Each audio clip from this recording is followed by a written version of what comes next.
आजच्या जगामध्ये असा भाऊ मिळणं हे फक्त माझ्या नशिबात आहे आणि तो लहानपणापासूनच तसा हुशार, म्हणजे अभ्यासात हुशार, बाकी सगळ्यामध्ये मी हुशार. तर बाकीचं काय काय मी सांगत नाही. तो अनेक लोकांना राजकारणी वाटतो, त्याचा समज आहे तो राजकारणी नाही. नाही, खरोखर राजकारणी नाही. आज पण मंत्री झाला म्हणजे सरळपणा किती असतो, पण मोठ्या भावाच्या नंतर मी कसा बोलू म्हणून माझ्यासाठी माझ्या अगोदर तो इथपर्यंत आला. अख्ख्या जगामध्ये त्याचा एकच मित्र, त्याचं नाव निलेश राणे. इतर वेळेला तुम्हाला नितेश राणे कधी हसताना दिसणार नाही, माझ्या बाजूलाच असताना दिसणार. आणि तुम्ही म्हणता मी हसत नाही. किती साधा होता, म्हणजे मला असं, त्याला असं वाटलं की मी अमेरिकेत गेलो म्हणजे आता मी मराठी विसरलो. पण 2 महिन्यामध्ये त्याला असं वाटलं की मी इंग्लिश मध्ये बोलणार आणि मराठी मला येणार नाही. इतका साधा, इतका सरळ. आणि आजच्या जगामध्ये असा भाऊ मिळणं हे फक्त माझ्या नशिबात आहे. या गोष्टीचा खरोखरच मला आनंद आहे. खूप मेहनत केली त्याने. मी नेहमी म्हणतो की हे सगळं अंगावर घेणं, हे सगळे विषय मांडणं आणि ते लोकांना पटवून देणं हे काय सोपं नाही. हे सगळे विषय मांडत असताना सगळ्या बाजू सांभाळावं लागतं. आणि तो लहानपणापासूनच तसा हुशार, म्हणजे अभ्यासात हुशार, बाकी सगळ्यामध्ये मी हुशार. तर बाकीचं काय काय मी सांगत नाही, पण अभ्यासात अतिशय हुशार. आणि तो हुशार असल्यामुळे माझी अडचण व्हायची. तो झटकन पुढे घेऊन यायचा, बघ मला किती मार्क मिळाले. गेलो हो, भूक लागले. आणि त्या डोक्याचा वापर त्यांनी राजकारणात आल्यानंतर जसा केला ना, खरोखरच त्याचं जेवढं कौतुक करावं तेवढं कमी आहे. फार लोकांना जमलं नाही ते, आणि ते जमणार देखील नाही. तर त्याच्यासाठी राणे फॅक्टरी लागते. आणि हे सगळं बघत असताना एक भाऊ म्हणून मला खरोखरच खूप समाधान वाटतं की ही अतिशय अवघड गोष्ट हे कशी केली असेल हे खरोखरच माझ्यासाठी पण एक थोडं आहे. पण निर्देश तू करून दाखवलंस, त्या गोष्टीचा खरोखरच अभिमान आहे. आणि हे सोपं काम नव्हतं तुझ्यासाठी, मला माहिती आहे. त्याच्या अख्ख्या जगामध्ये त्याचा एकच मित्र, त्याचं नाव निलेश राणे. इतर वेळेला तुम्हाला नितेश राणे कधी हसताना दिसणार नाही, माझ्या बाजूलाच असताना दिसणार. आणि तुम्ही म्हणता मी हसत नाही.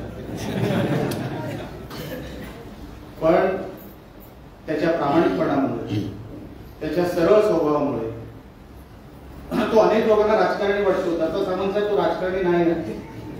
नाही, खरोखर राजकारणी नाही. आज पण मंत्री झाला म्हणजे सरळपणा किती असतो, पण मोठ्या भावाच्या नंतर मी कसा बोलू म्हणून माझ्यासाठी माझ्या अगोदर तो इथपर्यंत आला. हे संस्कार राणे साहेबांनी दिले. आणि जो मनाचा मोठेपणा लागतो अशीच माणसं देव निवडत असतो, आणि तसा नितेश राणेला देवाने निवडला. आणि नियतीचा खेळ बघा कसा असतो. राणे साहेब जेव्हा पहिल्यांदा मंत्री झाले, फिशरीज डिपार्टमेंट आणि पोर्ट डिपार्टमेंट हे तुमच्याकडेही होतं, आणि नितेशची मंत्री म्हणून सुरुवात पण या डिपार्टमेंट मधूनच झाली. तुम्ही कणकवलीचेच आमदार होतात, आज नितेश कणकवलीचाच आमदार आहे. तेव्हा मालवण जोडीला होतं, आज बाजूला जोडीला भाऊ आहे. हे सगळं नियतीने सोडून बघा कसं आणलं. दत्ता सामंत साहेब, अनेक लोकांनी आपल्या घराचे पत्ते बदलले. आज राणे आले, त्यांना वाटतंय की आता काय होईल. पण मी तुम्हाला सांगतो, नितेशचा स्वभाव बघून आणि आम्हाला आता काम करायचं, आम्हाला आता कुठल्याही वेगळ्या विषयामध्ये काय जायचं नाही, वेगळ्या विषयात पडायचं नाही. आपल्याला लोकांनी विश्वासाने निवडून दिलं. नितेशला कॅबिनेट मंत्रीपद मिळालं हे फार विश्वासाने पक्षश्रेष्ठीने दिलं, महायुतीच्या नेत्याने दिलं. ते कुठेतरी चांगलं त्याच्यातलं व्हावं. जे आम्ही माझ्या नेहमी आमच्या भाषणामध्ये बोलायचो की 2014चा काळ आठवा, त्याच्या अगोदरचा काळ आठवा, जेव्हा राणेसाहेब मंत्रिमंडळात होते आणि निधी आणायचा असतो हे अनेक लोकांना माहित नव्हतं, कारण का राणेसाहेब होते तो निधी येणारच हे मंत्र्यालाही माहित होतं, हे विधिमंडळालाही माहित होतं. अशी एक परत एकदा परिस्थिती इकडे निर्माण झालेली आहे.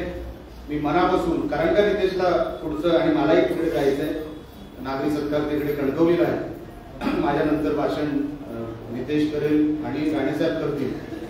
पण सांगत असताना नितेश खूप मोठा हो, ही अजून सुरुवात आहे, अजून तुला खूप मोठ्या पदांवर मला बघायचं आहे. आणि आम्हाला सगळ्यांना,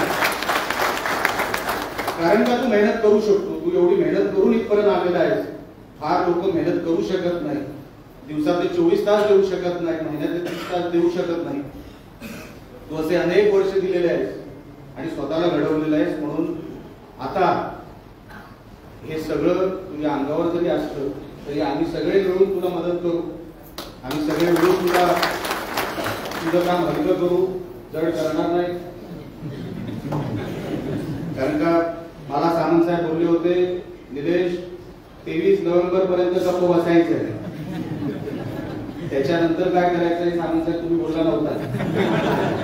पण आता नितेश राहण्यासाठी गप्प बसावं लागेल.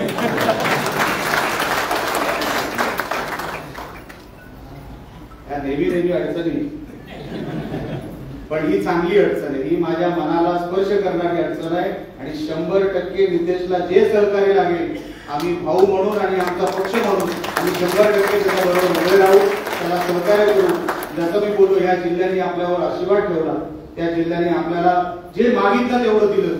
आता नितेश आपली ही आता वेळ आहे, जिल्हा जे मागेल ते आपल्याला जिल्ह्यासाठी उभं करावं लागेल. तेवढं या निमित्ताने बोलतो. परत एकदा मला तुला शुभेच्छा देतो. जय हिंद, जय महाराष्ट्र.